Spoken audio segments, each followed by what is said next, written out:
s'appelle Lisa et Lisa, on a fondé Azur en 2019. Azur, c'est un projet qu'on a fondé dans l'idée de proposer des pièces qui soient éco-responsables, locales, faites de manière éthique et écologique. Et quand on a commencé à réfléchir au projet en 2019, c'était surtout à la base d'avoir envie de travailler le textile. Et peu à peu, dans nos réflexions et dans nos recherches, ça a pris une forme de vêtements, même si on ne vient pas toutes les deux de ce milieu-là. Et je pense qu'on a eu envie de faire ce projet à ce moment-là parce que toutes les deux, dans les métiers qu'on faisait, on sentait que peut-être ça manquait un peu de sens. Et peut-être aussi avoir envie de faire un projet qui soit plus personnel et plus identitaire. Ce qui nous a intéressé vraiment en démarrant ce projet, c'était vraiment le travail de la couleur avec la teinture naturelle et le travail de la matière et de la transformation de la matière. Donc le style de nos vêtements, on peut dire que c'est assez épuré dans ses formes parce que c'est pas là-dessus qu'on va se focaliser. Pour nous, nos pièces, c'est un peu comme des œuvres textiles qui vont prendre vie sur le corps. Et du coup, voilà, c'est plutôt dans un style minimaliste, mais avec un travail plutôt orienté vraiment sur le détail et les matières. Oui, on dit souvent que c'est presque des matières à porter, plus que des vêtements. Le nom Azur, c'est un peu la première chose qu'on a recherchée avant même de savoir qu'on allait faire des vêtements ou des objets. On cherchait un mot qui puisse un peu transporter un univers, mais sans définir vraiment ce qu'on allait faire. Et aussi un mot assez poétique. Nous, on a peut-être une démarche qui est un petit peu à l'inverse de peut-être la plupart des marques ou des designers. C'est souvent la matière qui nous inspire l'idée. On trouve un matériau ou une technique de fabrication qu'on aime et on se dit à partir de ça, quelle pièce on peut faire. On a parfois une envie de forme.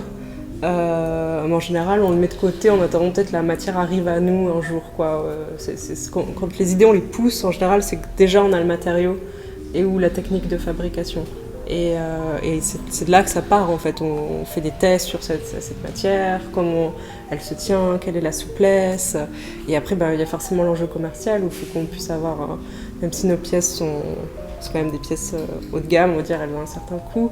Il faut que nous, on ait des coûts de production qui ne soient pas trop élevés pour pouvoir rester quand même dans cette fourchette de prix. Donc il y a aussi la contrainte commerciale de savoir ensuite cette pièce, quand on va la produire, qu'est-ce qui est possible dans les finitions, dans les formes, la quantité de matière. Comme nous, on travaille beaucoup la matière, mais en fait, ça coûte cher dans nos pièces. Donc aussi réfléchir à ça. Et c'est aussi... Donc c'est la matière qui nous inspire, mais c'est aussi du coup les artisanats et les artisans qu'on trouve aussi à Marseille ou autour, qui va aussi influencer un peu nos pièces. Et c'est le cas pour le plissage par exemple, parce que la plisseuse elle est à Marseille, et s'il n'y avait pas eu de plisseuse à Marseille, on n'aurait probablement jamais fait de pièces plissées. Et là c'est aussi le cas pour des nouvelles pièces qu'on développe qui sont en laine feutrée, c'est aussi parce qu'on a travaillé avec une feutrière à Marseille, et du coup c'est et les matières qui nous inspirent et les artisans en fait qui sont aussi derrière ces savoir-faire et ces techniques. Du coup, on travaille pas mal avec comme on le disait, avec des artisans dans le processus de fabrication de nos vêtements. Mais la partie teinture, c'est quelque chose qu'on fait nous ici, on s'est formé pour le faire. La teinture naturelle, c'est vraiment un processus qui est assez long et qui est encore très artisanal, c'est pas vraiment mécanisé.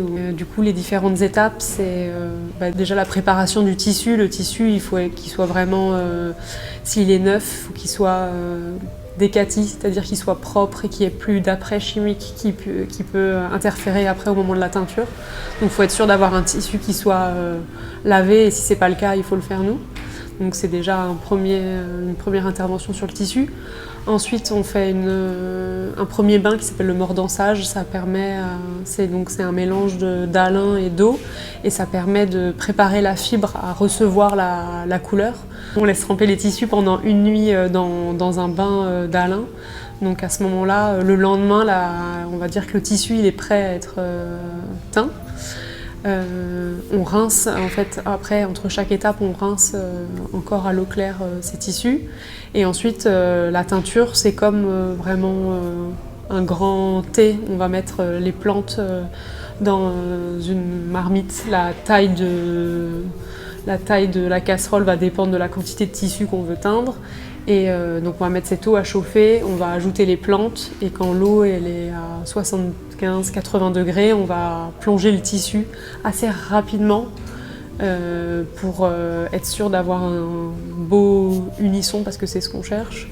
Et on va remuer pendant 45 minutes le tissu dans ce bain et ensuite au bout de 45 minutes on peut l'enlever, on rince le tissu, on le lave et ensuite c'est prêt. Après, selon le type de plante qu'on utilise, il y a différentes manières d'obtenir la couleur. Parfois, on doit faire une extraction, comme pour les racines de garance. Parfois, on doit faire une décoction, parfois une macération. Parfois, on peut utiliser les plantes directement. Donc, en fait, selon aussi les plantes et puis le résultat qu'on va avoir, on va aussi extraire la couleur d'une manière différente avant de passer à la teinture. Alors là, on a 3 exemples de plantes locales, en fait. Et en agriculture biologique. Donc le premier c'est un top qui est teint avec des écorces de grenade, voilà, qui est cultivé dans le sud de la France en agriculture biologique. Donc contrairement à ce que vous pensez, ça ne fait pas un rose mais un jaune très soutenu, assez foncé. Et l'eau, elle est aussi de cette couleur, l'eau finalement, quand on broie l'écorce de la grenade sèche. Ça c'est un top qui a été teint avec du millepertuis et qu'on achète à des agricultrices qui sont à côté de Marseille. Et le millepertuis c'est une plante qui est sauvage et du coup ça c'est pas des plantes qui sont cultivées mais c'est vraiment de la cueillette, c'est des plantes de cueillette donc c'est assez limité aussi la quantité qu'elles ont parce que c'est qu'à une certaine période de l'année qu'elles peuvent aller récolter le millepertuis.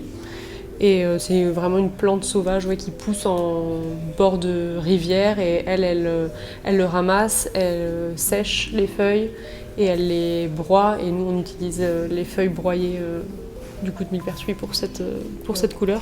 Et par exemple cette couleur un peu à la manière des pièces bicolores où le fer il va changer la couleur.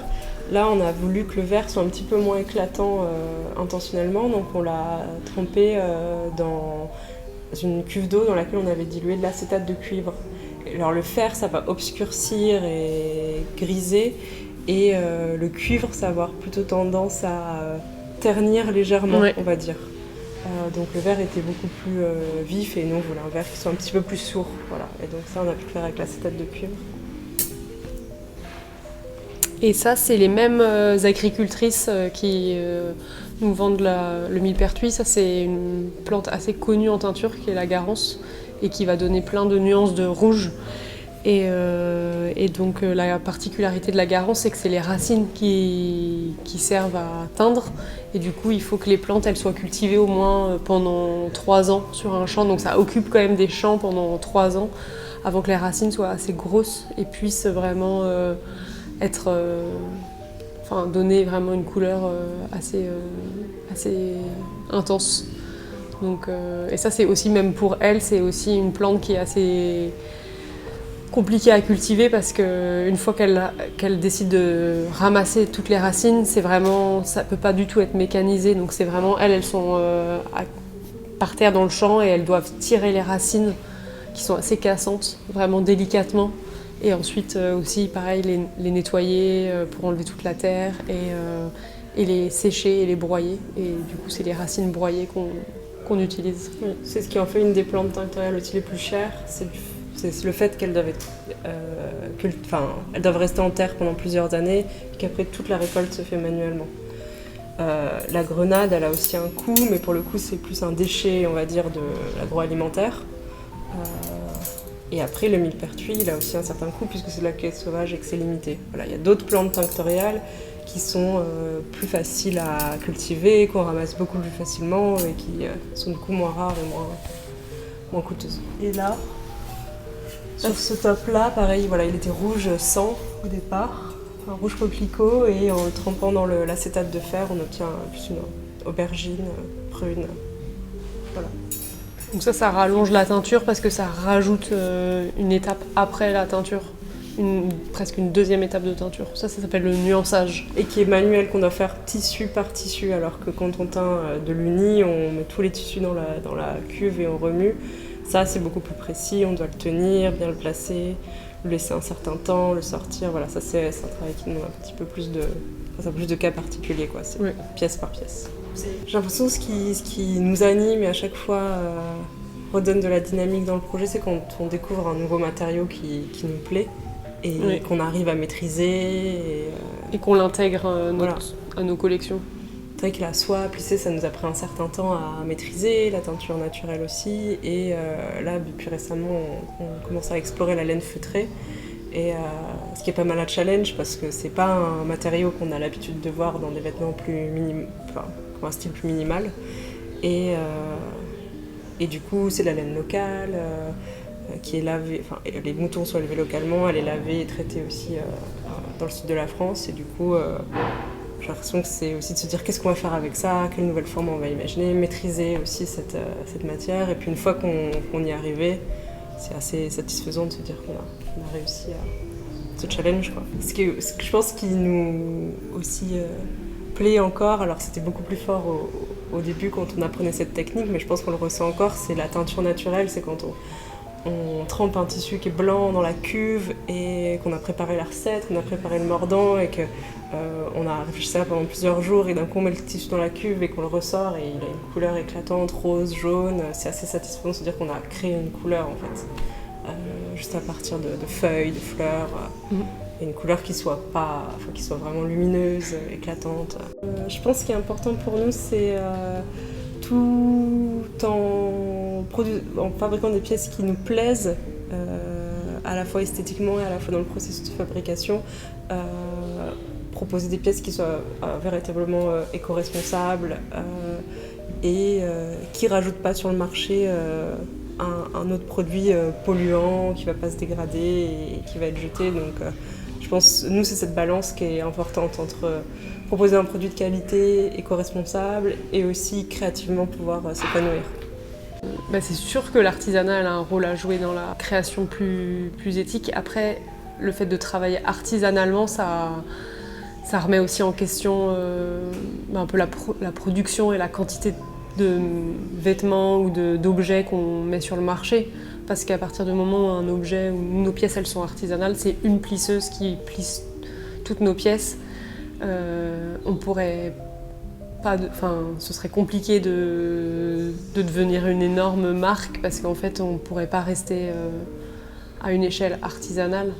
Donc en fait l'artisanat c'est important, mais je pense qu'il faudrait qu'il y ait beaucoup qu'il y ait peut-être plus d'artisans pour pouvoir un peu modifier un peu l'économie et la création d'objets. Parce qu'aujourd'hui, à un moment donné, en tant que marque, si on veut grossir, c'est compliqué de rester artisanal parce que l'artisanat, ça a ses limites. Parce que les choses sont faites à la main, ça a ses limites en quantité. Mais justement, c'est ça qui peut-être est éco-responsable, c'est le fait que la quantité soit limitée par le fait que ce soit un travail manuel, ça fait qu'on ne peut jamais arriver à de la masse production, et du coup l'artisanat limite la production et dans un sens c'est ça qui est positif d'un point de vue écologique. C'est qu'en travaillant comme ça, de toute façon... Ça force en fait les projets ou les marques à rester à petite échelle. Oui, on en produit moins, et puis aussi comme c'est des pièces qui demandent plus de travail, puisque c'est un travail manuel, c'est des pièces qui coûtent plus cher. Du coup, peut-être que si on n'achète que des pièces d'artisanat, on va en acheter moins.